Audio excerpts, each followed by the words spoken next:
ভূতা NGO আসছে। কিরে ভাই, আজকে সূর্য কোন দিক দিয়ে উঠছে? এই ফকিরে লেট করে কলেজে আসলো যে। কি রে মিস, তোর কি জামা কাপড় নাই? প্রতিদিন জামা কাপড় পরে আস, তোর কি একটু লজ্জা করে না রে? কলেজে তো প্রথমে আসে, একটুখানি তো শরম কর। প্রিমিস সকাল সকাল ঘুম থেকে উঠে শহরের সবচেয়ে বড় ব্যাংকে গিয়েছিল, তাই সেখান থেকে ব্যাংকের কাজ শেষ করে আসতে আসতে কলেজে লেট করে ফেলে। প্রিন্স কখনো কলেজে দেরি করে আসে না, তবে আজকে যেভাবে তাকে তার জামা কাপড় নিয়ে অপমান করলো সেটা তারা প্রতিদিন করে থাকে। তাই প্রিমিস কিছু না মনে করে সে তার বেস্ট ফ্রেন্ড দিবসের সাথে গিয়ে বসে। এরপর ঠিক তখনই ওইখানে আসে প্রিমিসের গার্লফ্রেন্ড সুনাইরা, আর তার সাথে থাকে সুনাইরার বয়ফ্রেন্ড রাসেল। যদিও সুনাইরা এখন প্রিমিসের গার্লফ্রেন্ড না, কারণ গতকালকে তাদের ব্রেকআপ হয়েছে। আর তাই রাসেল আর সুনাইরা একসাথে দেখে প্রিমিসের বন্ধু দিবস বলে, আরে ভাই প্রিমিস কি হচ্ছে এগুলা? সুনাইরা রাসেল একসাথে কি করে? তোদের মধ্যে আবার কিছু হয়েছে নাকি? আরে ভাই হইতে দে যা হওয়ার হইতে দে। প্রিমিসের এই ব্যাপারটা নিয়ে কারোর সাথে কিছু বলার ইচ্ছে করলো না। আরে ভাই তুই তো জানোস এই রাসেল কত খারাপ পোলা, কিভাবে মেয়েদেরকে ফাঁসায়। এই পর্যন্ত কলেজের 5টা মেয়েদের প্রেম করছে, আর সুনাইরা হলো 6 নাম্বার। দিবসের কথা শুনে প্রিমিস দিবসের দিকে মন খারাপ করে তাকায়।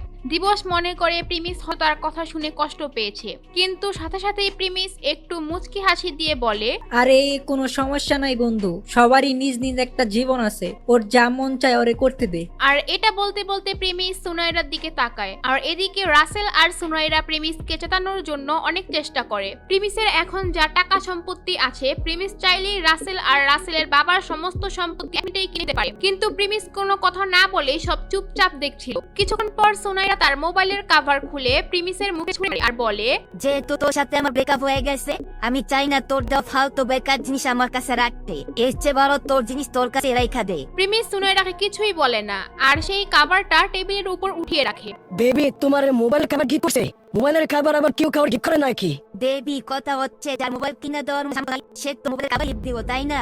আরে বেবি কোনো সমস্যা নাই, আমি আজকে তোমার একটা নতুন ফোন কিনা দেবো। প্রিমিসের তখন মনে চাচ্ছিল জোরে জোরে চিল্লিয়ে হাসতে, কিন্তু সে নিজেকে কন্ট্রোলে রাখে। আর এই সুনাইরা আর রাসেল প্রিমিসকে চেতানোর জন্য চেষ্টা করেই যাচ্ছে, কিন্তু প্রিমিস সেটা বুঝতে পারে এটা তারা ইচ্ছে করে করছে। প্রিমিসের নিজের জন্য কোনো কষ্ট হচ্ছিল না, কিন্তু সুনাইরার জন্য তার আফসোস হচ্ছিল। সুনাইরা যদি আর 2-1 দিন ধৈর্য ধরতো, তাহলে প্রিমিস তার জন্য একটা মোবাইলের পুরো দোকান কিনে দিতে পারতো। ভাই এইসব কি হইতাছে?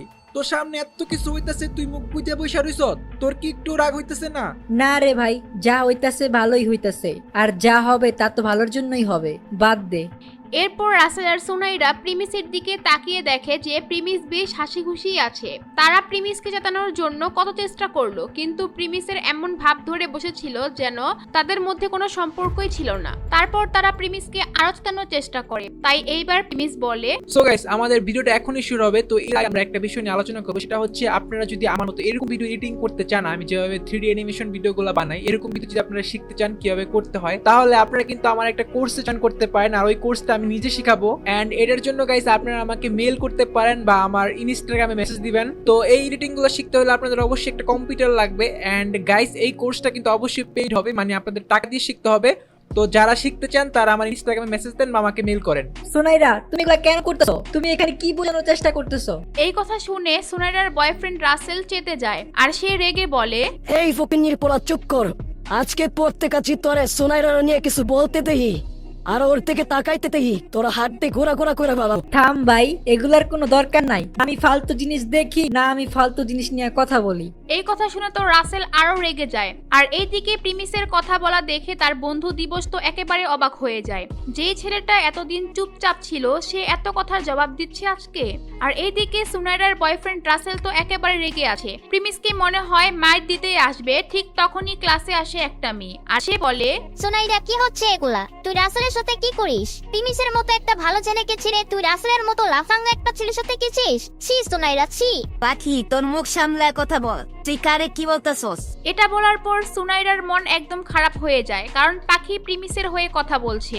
আপনারা হয়তো ভাবছেন এই পাখি আবার কে? পাখি হচ্ছে সুনাইরা আর প্রিমিসের বন্ধু। প্রিমিস আর সুনাইরার মধ্যে যখন ঝামেলা হতো, এই পাখি তাদের মিল করিয়ে দিত। আমি যা বলতেছি ঠিকই বলতেছি, সিরিয়াসলি তোর লজ্জা থাকা দরকার ছিল। আমি কোনোদিন ভাবি নাই তুই এমন হবি। প্রিমিসের মতো ছেলে তুই আর কোথাও পাবি না।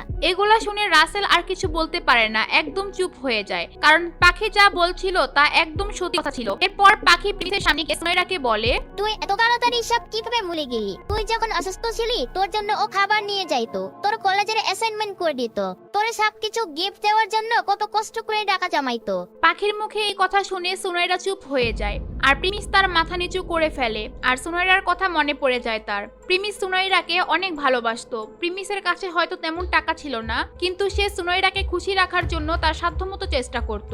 একটু আগে প্রিমিসের মুখে যে কাভারটা সুনাইরা ছুঁড়ে মেরেছিল, এই কাভারটা কিনে দেওয়ার জন্য প্রিমিস ওভারটাইম কাজ করে, তারপর তাকে কিনে দিয়েছিল। প্রিমিস এগুলা ভাবতে থাকে আর ঠিক তখনই তার মোবাইলে একটি আননোন নাম্বার থেকে কল আসে। সেই কলটি ধরার জন্য প্রিমিস ক্লাস থেকে বাইরে চলে যায়। আর সেখানে গিয়ে যখন সে কলটা রিসিভ করে, অপর পাশ থেকে একজন বলে, অনেক হয়েছে প্রিমিস বাবা, এবার তুমি বাসায় চলে আসো। এই গলার আওয়াজ শুনে প্রিমিস এক মুহূর্তের মধ্যে চিনে ফেলে তাকে। তখনই সুনাইরার কথাও তার মাথা থেকে চলে যায়। তার চোখ দিয়ে পানি এসে পড়ে লোকটির গলার আওয়াজ শুনে। আসলে কে ছিল এই লোকটি? কার ফোন এসেছিল? কেনই বা লোকটি প্রিমিসের জন্য অপেক্ষা করে বসে আছে? লোকটির গলার আওয়াজ শুনে প্রিমিসের কেনই